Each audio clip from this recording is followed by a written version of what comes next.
चांद मेरा दिल शुरुआत में खुद को एक इंटेंस लव स्टोरी की तरह पेश करती है, लेकिन फिल्म मुश्किल से आधे घंटे बाद ही उस ट्रैक से हट जाती है और एक बिल्कुल अलग दिशा पकड़ लेती है।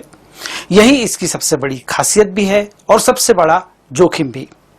असल में चांद मेरा दिल प्यार से ज्यादा रिश्तों की अपरिपक्वता पर बात करती है। यह उस पीढ़ी की कहानी है जिसे प्यार करने की जल्दी है, लेकिन रिश्ते निभाने का धैर्य नहीं है। फिल्म सवाल उठाती है कि क्या आज की जनरेशन प्यार को सिर्फ एक इमोशनल मोमेंट समझती है? क्या रिश्तों में समझौता, धैर्य और जिम्मेदारी अब पुराने शब्द बन चुके हैं? फिल्म की कहानी अराव और चांदनी के इर्द गिर्द घूमती है। हैदराबाद के कॉलेज में पढ़ते पढ़ते दोनों प्यार में पड़ जाते हैं। रिश्ता तेजी से आगे बढ़ता है और चांदनी प्रेग्नेंट हो जाती है। वह अबॉर्शन के लिए तैयार नहीं होती। परिवार दोनों का साथ छोड़ देता है और 21 साल की उम्र में दोनों शादी कर लेते हैं। यहीं से फिल्म का असली संघर्ष शुरू होता है। कम उम्र में शादी, बच्चा, पढ़ाई, नौकरी और घर खर्च जैसी जिम्मेदारियां दोनों को धीरे धीरे भीतर से तोड़ने लगती है। प्यार में कही गई बड़ी बड़ी बातें जब किराए, बिल और करियर के दबाव के सामने आती है, तब रिश्तों की असली परीक्षा शुरू होती है। फिल्म का सबसे मजबूत हिस्सा यही है कि यह यंग पेरेंट्स की परेशानियों को सिर्फ सतही तरीके से नहीं दिखाती, बल्कि उनके मानसिक दबाव को महसूस करवाती है। अराव का फ्रस्ट्रेशन, उसकी बेचैनी और जिम्मेदारियों के नीचे दबता आत्मविश्वास कई जगह वास्तविक लगता है। वहीं चांदनी का भावनात्मक टूटना भी कहानी को संवेदनशील बनाता है। हालांकि फिल्म का लेखन यहाँ थोड़ी लड़खड़ाहट दिखाता है। अराव और चांदनी की लव स्टोरी को बहुत जल्दी निपटा दिया गया है।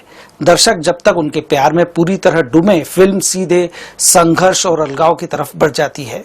अगर शुरुआती रोमांस को थोड़ा और समय दिया जाता तो बाद की जुदाई ज्यादा गहराई से असर करती।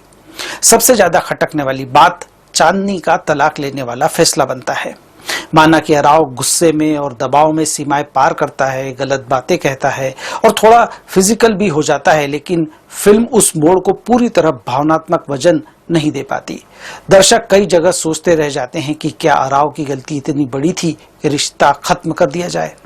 यहाँ लेखक विवेक सोनी और screenplay writer Tushar Paranjpe को उस संघर्ष को और गहराई से लिखना चाहिए था। इसी तरह क्लाइमेक्स भी थोड़ा ज्यादा प्रभावी हो सकता था।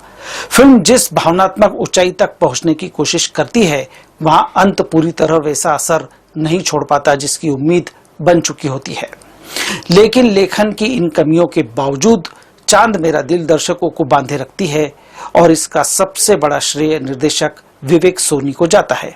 बतौर निर्देशक उनकी सबसे बड़ी ताकत यह है कि वे सिर्फ कहानी नहीं सुनाते, एक एहसास पैदा करते हैं। फिल्म के कई दृश्य बेहद खूबसूरती से फिल्माए गए हैं। खासकर कॉलेज लाइफ, युवा शादीशुदा जोड़े की असहजता, कम उम्र का बचपना और धीरे धीरे आती मैच्योरिटी को उन्होंने बहुत बारीकी से पकड़ा है। हैदराबाद को भी फिल्म में बेहद खूबसूरत तरीके से इस्तेमाल किया गया है। फिल्म का संगीत इसकी आत्मा बनकर उभरता है।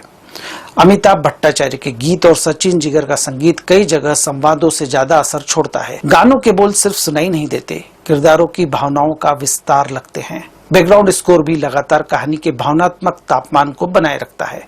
संवाद भी फिल्म की बड़ी ताकत है। मोहब्बत की ताकत मोमेंट्स में नहीं बल्कि सफर में है, जैसे डायलॉग लंबे समय तक याद रहते हैं। अभिनय की बात करें तो लक्ष्य ने अपने करियर के शुरुआती दौर में बेहद चुनौतीपूर्ण किरदार निभाया है। कहीं कहीं अनुभव की कमी जरूर नजर आती है, लेकिन उन्होंने अराव के संघर्ष, गुस्से और टूटन को ईमानदारी से निभाया है। यह रोल आसान नहीं था और लक्ष्य इसमें काफी हद तक सफल रहते हैं। अनन्या पांडे भी इस बार सिर्फ ग्लैमरस मौजूदगी तक सीमित नहीं रहती।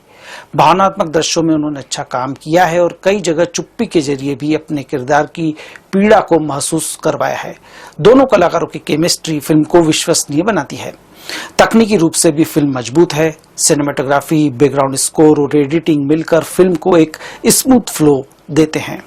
कुल मिलाकर चांद मेरा दिल परफेक्ट फिल्म नहीं है। इसका लेखन कई जगह कमजोर पड़ता है और कुछ भावनात्मक फैसले पूरी तरह विश्वसनीय नहीं लगते, लेकिन इसके बावजूद यह फिल्म रिश्तों के दर्द, प्यार की अधूरी समझ और कम उम्र की जिम्मेदारियों को जिस संवेदनशीलता से दिखाती है, वह इसे देखने लायक बनाता है। विवेक सोनी का निर्देशन, संगीत और कलाकारों का अभिनय फिल्म को भावनात्मक रूप से जोड़े रखता है। इस फिल्म को मैं 5 में से 3 स्टार देता हूँ।